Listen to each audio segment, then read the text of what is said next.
네, 써님. 어제 이제 잠자기 전에 찍었던 영상이 이제 2부라고 볼 수 있습니다. 2부. 어제 좀 부족한 부분이 있었고, 어, 제가 베토벤의 그 명언으로 좀 마무리를 하고 싶어요. 왜, 왜 천억씩이나 쓰면서, 물론 이제 앞으로의 미술 시장은, 아, 제 그림을 하나 사기 위해서 조 단위 이상을 쓰는 사람이 나타날 겁니다. 예. 천억대 그 그림 하나가 그 천억 또는 뭐 2, 3천억의 시대를 벗어나게 되죠. 조 단위를 쓰는 사람이 나오게 됩니다. 아, 다른 사람의 그림 때문이 아니라 제 그림 때문에 그런 일이 벌어질 건데, 어, 이런 이야기를, 그리고 이제 이렇게 넌지시 이렇게 좀 아주 직접적으로 얘기하지 않았던 것 같은데, 그제 그림이 가지고 있는 그 어떤 그 사명 같은 거, 그리고 이제 신께서 제 그림에 이렇게 뭐 주는 뭐 그런 담는 그런 뜻 같은 거 이런 게 있거든요. 그런데 베토벤이 그 얘기를 하면 베토벤이니까 음악의 악성, 음악의 성인 아니야? 성인군자. 그러니까 괜찮고 제가 그런 얘기를 하면 안 되느냐? 저는 아직 그런 어떤 그림의 성인까지 가지 않았기 때문에 안 되느냐? 근데 만약에 베토벤 시대에 유튜브가 있었다면 베토벤도 아마 저처럼 어떤 고백하는 시간이 있었을 거라고 생각합니다. 나중에 알려져서 우리가 베토벤의 말을 자연스럽게 받아들이는 것이지. 자, 베토벤이 했던 말, 이 영상에서 베토벤의 자서전을 읽은 건 아니고요. 이 영상에서 어, 예니의 생각하는 정원인데, 제가 예니 영상을 2018년, 19년, 17, 18, 19 요때 좀 많이 들었던 것 같아요. 그때 주먹 쥐고 일어서의 그 영상이라던가 뭐 같이, 그러니까 예니하고 주먹 쥐고 일어서 같이 좀 가난했을 때 좀 들었죠. 근데 이제 이 영상 링크는 이제 달아 드릴 건데, 이 영상 초반에 베토벤이 자기가 이제 글로 남겼던, 이거는 저기 어 직원이 이제 서울 갔다가 용산인가 어디서 타짜 원두를 사왔대. 타짜. 음, 이탈리아 뭐 타짜 다음에 뭐라고 했었는데, 기억에 남는 게 타짜. 예, 타짜 커피래요.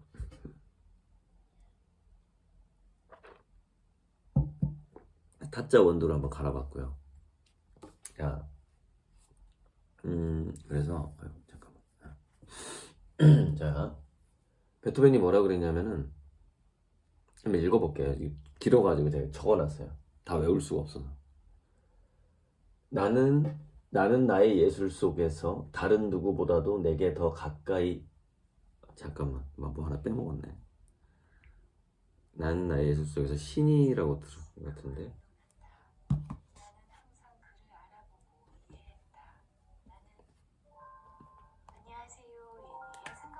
나는 나의 예술 속에서 다른 누구보다도 신이 맞았구나. 이게 빨리. 나는 나의 예술 속에서 신이 다른 누구보다도 내게 더 가까이 있음을 잘 안다. 나는 두려움 없이 그와 의논한다. 나는 항상 그를 알아보고 이해했다. 나는 내 음악이, 이제 이 음악을 그림으로 생각하시면 돼요. 나는 내 음악이 어떤 운명을 맞을지 조금도 걱정하지 않는다. 그 운명은 행복한 것일 수밖에 없다. 마지막 문구가 정말 지금까지 제 그림을 집에 걸었던 사람들이 맞이했던 운명을 그대로 얘기해주고 있는데, 이게 베토벤의 말이에요. 내 음악을 듣는 사람은 누구든 온갖 불행에서 벗어날 수 있을 것이다. 온갖 불행입니다. 온갖 불행. 근데 저는 이 생각, 그러니까 이 이야기를 계속해서 영감을 받고 이제 그걸 제가 신탁이라고 표현을 하는 건데, 그래 왔고 지금도 그러고 있고요. 근데 이런 얘기를 이렇게 압축적으로 했던 베토벤이 있었다라는 것이죠. 베토벤. 그래서 오늘 주제는 이제 어제는 제가 그림과 생명이었잖아요. 그림과 생명. 그림과 네겐트로피 생명의 공통점. 물론 불후의 명작이 돼야 하지만, 근데 범위를 넓혀서 예술과 생명이라고 생각을 해보자고요. 이 영상 후반부에 우리가 김환기라는 화가도 우주의 별빛을 그렸지만 그 윤동주의 시 속에서 영감을 얻은 그런 그림을 그렸는데, 베토벤도 여기 영상 후반부에 나오는데 그 별빛 너머에 주님이 계신다는 얘기를 계속합니다. 별빛 얘기를 해요.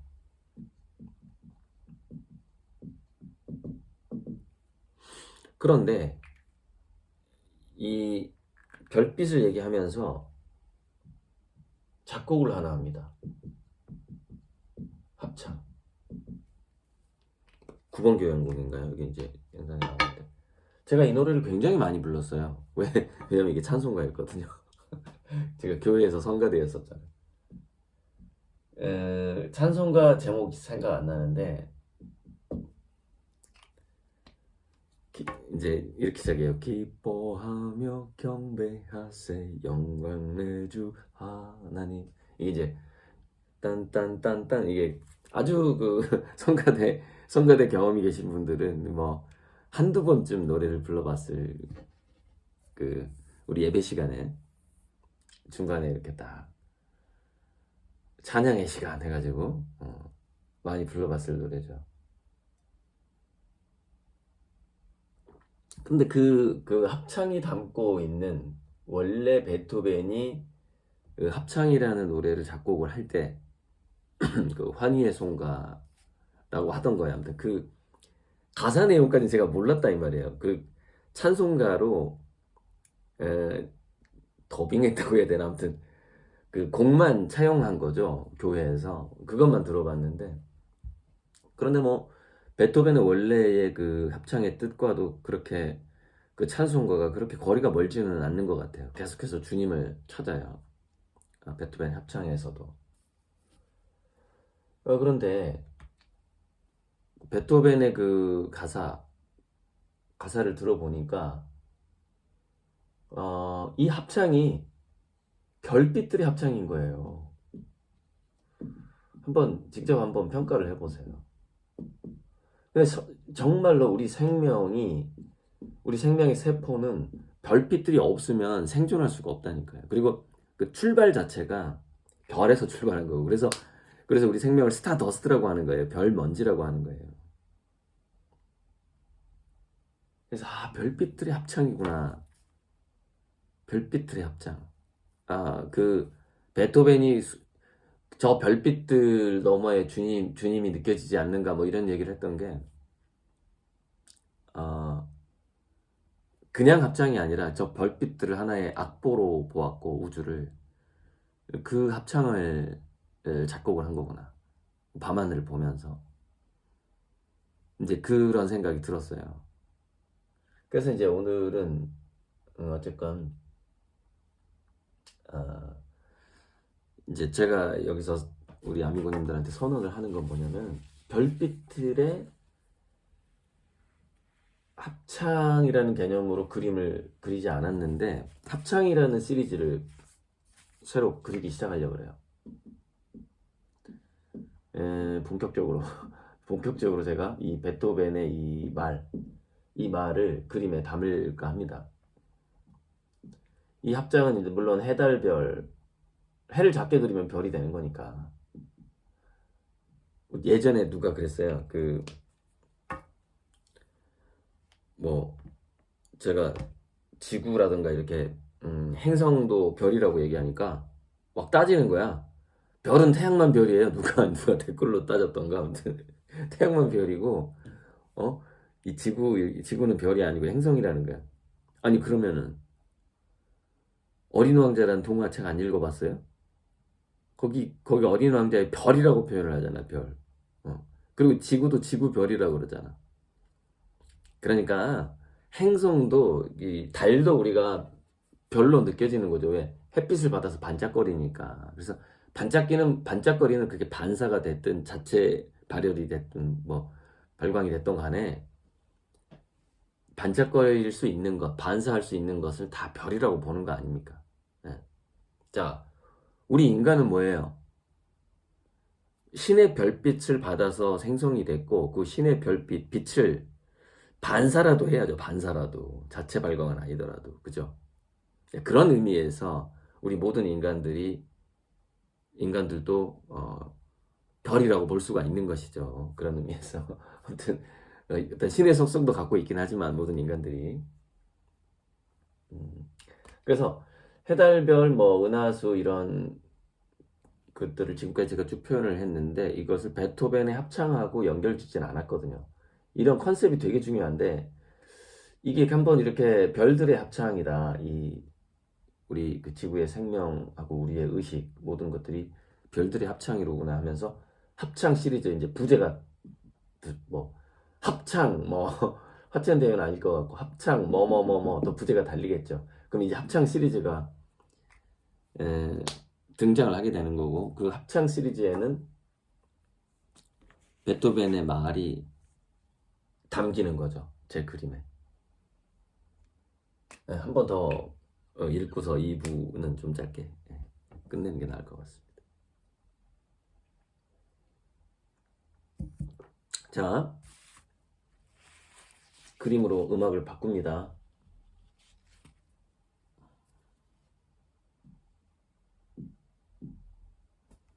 듣느냐 아니라 보는으로 합시다. 물론 보는 것이나 듣는 것이나 그게 그건데.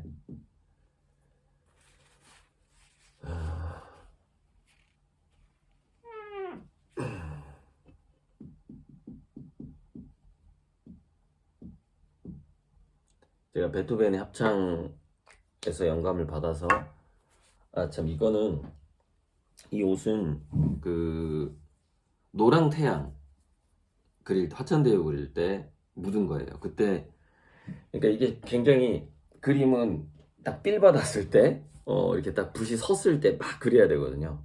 그래야 잘 나와요. 안 그러면은 그려놓고 계속 10년 동안 고쳐야 돼요. 그러니까 이 그림 그리는 그 몰입 시간이 얼마나 중요한데 잘못 그리면 10년 동안은 AS 해야 된다니까. AS 마음에 안 드니까 이게 출하가 안 되는 거지. 배달을 보낼 수가 없는 거예요. 근데 정말 이 붓이 섰을 때 그린 그림은 나도 만족스러워요. 그 보는 사람도 만족스럽거든요. 그러니까 그 순간을 많이 만들어야 돼요. 예술가들은. 그건 음악가들이 작곡할 때랑 비슷한 거죠. 그래서 옷에 묻는 줄도 모르고 그림을 그래야 되는 겁니다, 원래. 그래야지 좋은 그림이 나와요. 자, 읽고 2부. 참, 이 이유는 얘기해야지.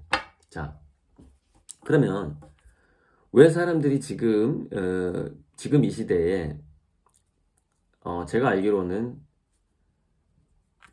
예전에 세잔인가 피카소 그림이 나온 적이 있었는데 거의 2,500억에서 3,000억까지 써요, 사람들이. 그 경매 현장에서 부르는 가격이에요. 2,400억, 3,000억. 그러니까 왜 1,000억을 넘게 주고 그 사람들은 그 그림을 사느냐 이 말이에요. 물론 첫 번째 재산이 그만큼 있어야 되겠죠. 돈이 유동성이 있어야 되겠죠. 좋아, 유동성은 있다 손 치더라도 그거는 저 베토벤의 말에 좀 힌트가 있다고 생각하는데 제가 군대에 가서 이제 정말 군가 외에는 전혀 다른 음악을 듣지 못할 때가 있었어요. 근데 이제 관측병으로 OP에 올라가서 근무를 할 때 조그만 라디오가 하나 있었어요. 그러니까 소리가 굉장히, 그 라디오를 이제 제가 틀 권한이 없죠. 고참이 딱 틀어주는데 음악이 나오는 거예요. 정말 민간인의 음악을 군가만 듣다가, 뭐 밥 먹을 때도 계속 군가만 나와. 군대에서는 군가에 있어요. 아무튼 있어요. 멋있긴 한데 그 메마른 그 느낌이 있는데, 군가라는 게. 그래서 그 민간인의 그 일반 그 가요가 나오는 거예요. 와, 너무 감동스러운 거예요, 그 순간에. 그게 우리가 아우슈비츠 형무소라든가 쇼생크 탈출이라든가 거기서 음악을 잘 몰라요. 근데 이태리 뭐라고 해야지, 성악? 그게 쇼생크 탈출 영화에서 나오는데 모든 그 죄수들이 감동을 받잖아요. 1,000억 이상을 쓰는 사람들은 그 그림에서 그 정도의 감동을 원하는 거예요. 아주 오랜만에 군가만 듣다가 오랜만에 듣는 그 민간인의 노래를 들었을 때 그 감동. 그러니까 그 감동이 아주 큰 건 아니에요. 아주 큰 건 아닌데, 마치 이런 예를 들기가 좀 그런데, 정말로 어떤 신성한 위로감에 중독이 돼요. 어떤 신성한 위로감에 중독이 된 사람은 그것을 절대 떠날 수가 없고 버릴 수도 없어요. 그것은 종교인들이 빠지는 환희의 체험 같은 거예요. 그러니까 신과의 어떤 소통하는 그 느낌이라는 게 있단 말이죠. 그 느낌을 음악하고 그림에서 느끼는 겁니다. 그래서 전 재산을 갖다 바치는 거예요. 그 그림을 사기 위해서. 그러니까 우리가 모르는 건 뭐냐면은, 그 1,000억 이상을 쓴 사람들이 그 1,000억이 2,000억 3,000억이 그 사람 재산의 몇 분의 몇인지를 모르잖아요. 그걸 어떻게 알겠어요? 그 그림을 산 사람이 누군지도 모르는데, 이게 전화로 해가지고 비밀로 이렇게 하는데, 누가 샀는지 비밀로 한단 말이에요. 어디로 가는지도 몰라요. 그 경매회사가. 그거에 완전히 비밀로. 우리가 마치 현금 수송 차량이 언제 어디서 이동한다 우리가 모르잖아요. 예? 그 은행만 알지. 그런 것처럼 그 그림이 어디로 가는 게 비밀로 돼 있고, 그 대통령이 이동할 때 윤석열 윤석열 얘기하면 이 대통령 경호라는 게요. 지금 이 얘기가 자꾸 새끼로 또 빠지네. 대통령 경호라는 게 얼마나 힘든 일인지. 제가 이제 현충일 날 국립묘지에 아버님 묘소에 가는데, 김대중 대통령 묘역하고 이렇게 마주보고 있는, 그러니까 이렇게 보면은 김대중 대통령 묘가 있고 우리 이제 아버지 묘역이 있는데 서로 이렇게 마주보고 있어요. 약간 언덕 위에가 김대중, 되게 가까워요. 한 80m, 100m밖에 안 되는데. 그러니까 이제 뭐 이렇게 들러서 이렇게 오기가 좋죠. 김대중 묘역하고 우리 아버지 묘하고 이렇게 가까우니까. 현충일이 되면 이제 대통령이 가끔 와요. 대통령 올 때마다 어김없이 일어나는 일이 있습니다. 휴대폰이 불통이 돼요. 휴대폰이. 왜냐면 그 테러 경우에서 휴대폰을 사용해서 서로 이렇게 테러리스트들이 협력을 하기 때문에 전파를 차단하는데, 그 전파 방에 그 차량이 가죠. 휴대폰이 불통이 되는데, 그게 공식적으로는 2km 정도의 전파를 방해합니다. 그러니까 반경 한 2.5km 하면은 대통령이 있는 곳에 반경 2.5km는 휴대폰을 사용을 할 수가 없어요.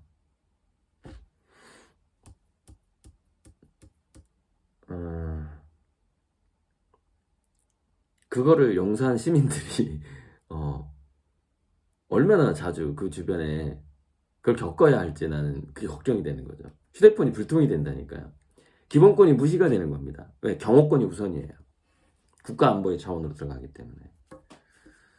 그래서 청와대가 왜 주변에 민가가 없죠? 넓게? 경호 때문에 그러잖아요. 경호 때문에. 그 전파 방해를 해야 된다니까요. 그 어떤 뭐 움직이거나 할 때 행사하고 어디 대통령이 이동하면.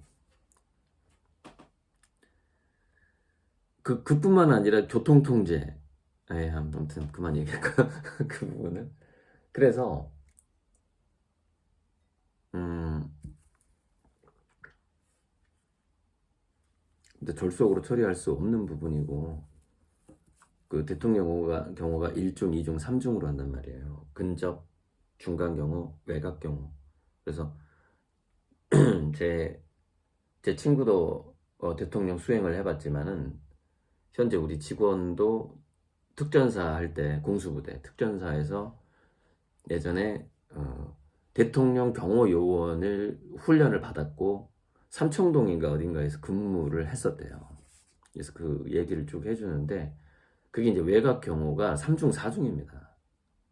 그게 뭐 기본으로 깔리게 되어 있고 그 모든 구조가 청와대에 이렇게 집중되어 있는 데다가 수방사의 미사일이 수방사의 미사일이 어, 혹시라도 예를 들어서 잠수함 같은 데서 미사일을 만약에 청와대로 쏜다 했을 때 그것을 막아주게끔 설계가 돼 있고 그리고 청와대 뒤에는 이 뒤 돌산이 있단 말이에요. 이렇게 돌산이 이렇게 있고 밑에 이렇게 청와대가 있단 말이에요. 이렇게.